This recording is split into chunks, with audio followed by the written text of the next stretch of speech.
In this class, I will show you the effect of a decrease in supply on equilibrium. Now, if you want to show the effect of a decrease in supply on equilibrium, how are you going to show that? So the first thing is to bring about the equilibrium. So by drawing the demand and supply curve, so we have the price, we have the quantity, then this is the origin. Okay, now let's draw the equilibrium.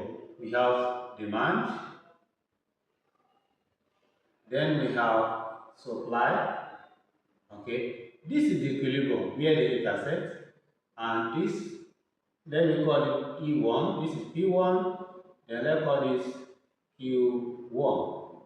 Okay, now this is the equilibrium, original equilibrium. Now we want to show what will be the effect if there's a disturbance, that is, if there's a change in supply, particularly a decrease in supply.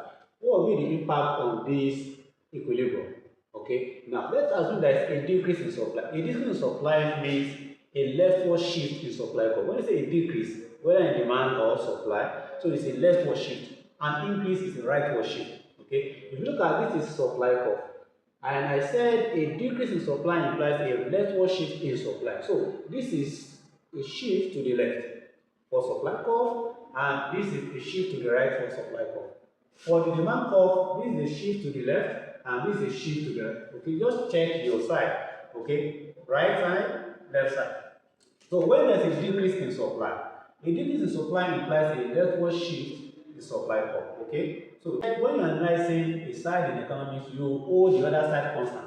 Since you are not told that anything has happened to the demand side with the other side, you assume the demand curve has not shifted, it will remain the same. It's only supply that has changed. So a decrease in supply is what? A leftward shift in supply curve. I call this x1, so I can call this left to the left. So I can call this S2, S2. And we can just show the how that it is moving from S1 to S2. Okay, now this is a new equilibrium because this is where the new supply curve intersect the demand curve. Okay, now we can now have, let's say this is P2 and let's say this is Q2.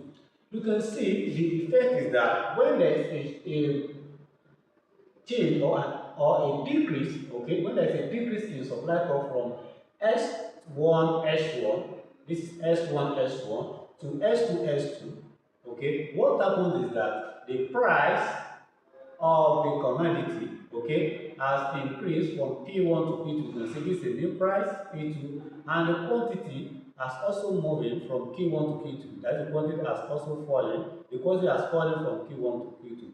So the overall effect is that when there is a decrease in supply, while demand remains constant, so that is going to create shortage in the market, that is excess demand in the market, because we now have few goods available in the market because there is a decrease in supply. Okay, and that will force the price to go up, while because the price has gone up, the equivalent quantity will fall. Okay, in other words, when there is a decrease in supply, when supply decreases, so the effect will be that the price will go up, okay, and the quantity will fall.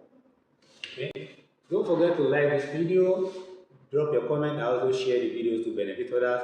Thank you.